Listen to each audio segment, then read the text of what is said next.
Alright, so big changes are coming to the AP World History curriculum, and if you're a teacher teaching AP World History, if you're a student taking World History in the 2019-2020 school year, then I'm finna spline these changes up real nice. So I'm at the AP Summer Institute here at Sprayberry High School getting all trained up in the AP World History changes for this coming year. And there are 3 changes you need to know about, and these changes have been somewhat controversial. But whether you hate them, whether you love them, they're coming nonetheless. So here's change number 1. In terms of time span, the course now begins in 1200. And what we're all used to is the course beginning in the Paleolithic, Neolithic era and going all the way up through the present. No longer. It is now beginning in the year 1200 CE or AD, depending on your persuasion. In fact, what I'm hearing from my trainer, what I'm hearing from most teachers here, what they're going to do is they're just going to use the old textbooks they've been using, except they're just going to start in 1200. Now, there are some potential good things to that. There are some potential bad things to that. Potentially good is that students and teachers might not be as overwhelmed with the hugeness of the scale of this course. And the reason the College Board did this, apparently, is because colleges were not giving credit for all of the world history course. They were really only giving credit for the modern portion of the course. And so they thought we might as well just cut it down to what they're actually giving credit for. Because world history courses in college are split up into 2 halves. And so to the College Board, that made sense. Potentially bad about this change is that there's an awful lot of human history that is going to be skipped over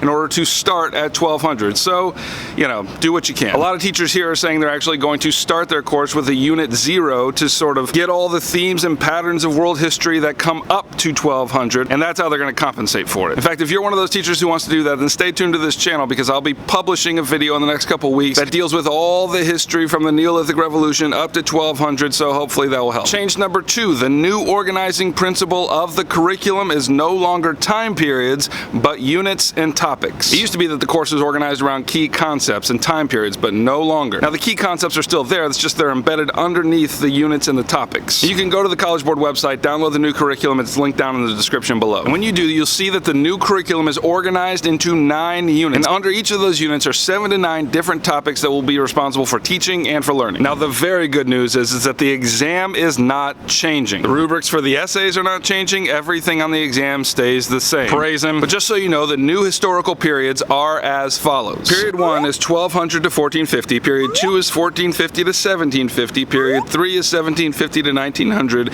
and period 4 is 1900 to the present. And the third major change, and this one is a big one, is the AP Classroom. The AP Classroom is a required platform that all people taking AP World History, or frankly any AP course, must register into and keep up with their class. So if you're a teacher, all your students have to join your AP World History section, and this is now a requirement of the College Board. So what is the AP Classroom? Well, none of us have actually seen it yet. It doesn't actually go live until August, which is kind of a bummer. But here's what they're telling us. It'll have lots of resources organized into the 9 different units. There'll be progress checks for every unit, including multiple choice questions. And there are like 1,000+ multiple choice questions that they have written, which is great because we're all scrambling for multiple choice questions. And there will be short answer questions and FRQs for each unit. And once we teachers start getting those progress reports, we can actually see how our students are performing, what key concepts are they not really getting, what topics are they consistently failing at, and we can adjust our instruction. So potentially pretty good. The good news is that the AP Classroom costs nothing. There are unit guides for teachers for teaching the units, so that's a good thing. And best of all, there is a test bank full of questions accessible to teachers of AP World History. And this is super important. So if you're a teacher, make sure your students know about this. If you're a student, make sure your teacher knows about this because not every teacher in the world is going to be here at the training. And because I love you, I'm going to give you a 4th bonus change that you really need to know about. And other than the time periods changing, this is the one that's getting people a little ruffled up. As of this year, if you're going to take the AP World History exam, you have to register for it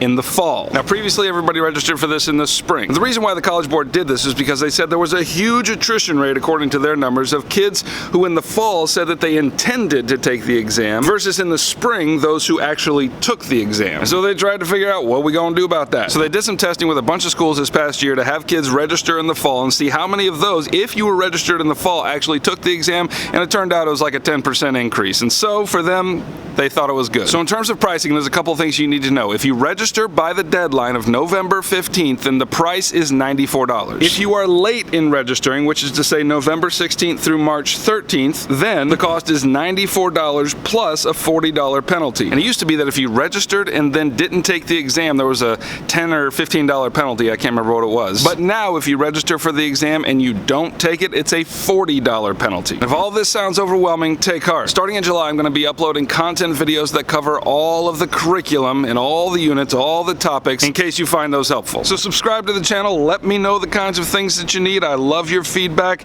I'll see you in the fall.